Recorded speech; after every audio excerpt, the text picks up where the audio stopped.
यीशु ख्रीष्टको नाउँमा दाजुभाइ दिदीबहिनीहरू प्रिय मित्रहरूलाई ख्रीष्ट सालोम जय मसीह। आज फेरि पनि परमेश्वरको वचनबाट हामी केही कुरा सिक्नेछौँ। गलातीको पुस्तकबाट म तपाईँहरूको माझमा यो वचनलाई सेयर गर्न गइराखेको छु। हामी सबैजनालाई थाहा छ यो गलाती 5:22-23 वचनहरू हामी सानो नानीलाई सोध्छौँ भने पनि उनीहरूलाई पनि मुखस्त यो वचनहरू याद छ र हामी सबैजनालाई यो वचनहरू याद छ र यो वचन म पढ्न चाहन्छु। तर आत्माको फल चाहिँ प्रेम, आनन्द, शान्ति, धीरज, दया, भलाइ, विश्वासता, नम्रता, संयम हुन्। यस्ताका विरुद्धमा कुनै व्यवस्था छैन। आमेन। यो वचन पढ्दै गर्दाखेरि मलाई एउटा सानो कुराहरू याद आइरहेको थियो है। जब पनि हामी सुन्तलाको सिजनमा हामी हेर्छौँ भनेदेखि त्यहाँनिर जब हामी बगानमा जान्छौँ, सुन्तलाको बोटलाई जब हामी हेर्छौँ, त्यहाँनिर लटरम्म सुन्तला फलेको देख्दाखेरि हामीलाई कति धेरै खुसी लाग्छ, आनन्द लाग्छ। हामी त्यो सुन्तलालाई टिपेर खान्छौँ, त्यहाँनिर फोटोहरू खिचिराखेका हुन्छौँ। त्यहाँनिर आउने जाने सबैजनाले चाहिँ त्यहाँ त्यो सुन्तलाको बोटलाई हेरिराखेको हुन्छ।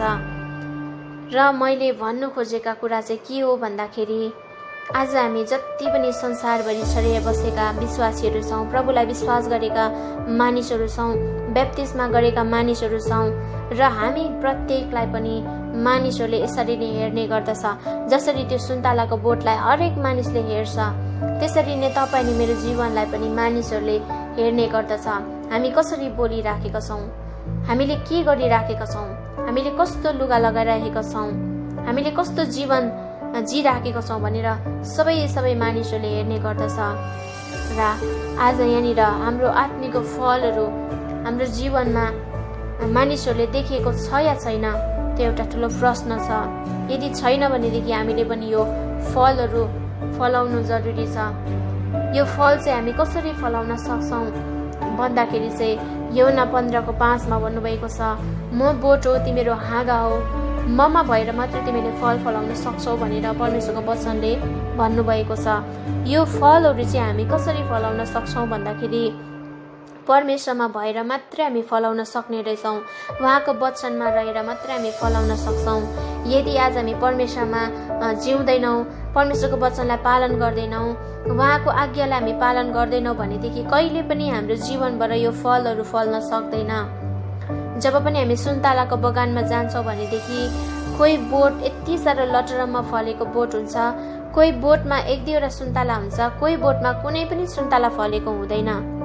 आज त्यसरी नै हामी प्रत्येक विश्वासीको जीवनमा पनि कतिकोमा यो धेरैवटा फल फलेको छ, कतिकोमा 2-4वटा होला, कतिकोमा छँदै छैन होला। तर आज हामी छँदै छैन भनेदेखि हामीले पनि यो फलहरूलाई फलाउन अति नै आवश्यकता छ। मैले अस्ति तपाईँलाई दान वरदानको कुराहरू गरिराखेको थिएँ। त्योभन्दा पनि महत्त्वपूर्ण कुरा चाहिँ यो फलहरू हो, जसले गर्दा हामीलाई मानिसहरूले चिन्ने गर्दछ, हाम्रो जीवनलाई देखेर ख्रीष्टलाई पछ्याउने गर्दछ। तपाईँ अनि मैले भाषा बोल्यौँ तर यो फलहरू हाम्रो जीवनमा छैन भनेदेखि त्यहाँनिर कहिले पनि परमेश्वरको महिमा हुँदैन। तपाईँले विभिन्न भाषा बोल्नुहोस् तर तपाईँकोमा प्रेमै छैन भनेदेखि, तपाईँकोमा भलाइ गर्ने, दया गर्ने त्यो फलै लागेको छैन भनेदेखि कहिले पनि तपाईँले मैले परमेश्वरको महिमा त्यहाँ गर्न सक्दैनौँ। र म तपाईँलाई भन्न चाहन्छु कि हाम्रोमा प्रेमको फललाई हामीले फलाउन पर्छ। आज परमेश्वरले तपाईँ अनि मलाई प्रेम गर्नुभएको छ, त्यसरी नै हामीले पनि अरूलाई प्रेम गर्न सक्नुपर्छ, अरूलाई दया गर्न सक्नुपर्छ, अरूलाई भलाइ गर्न सक्नुपर्छ। यदि आज हामीले कसैलाई प्रेम गर्छौँ भनेदेखि त्यहाँनिर त्यो फल लागेको बोटलाई मानिसहरूले देख्छ।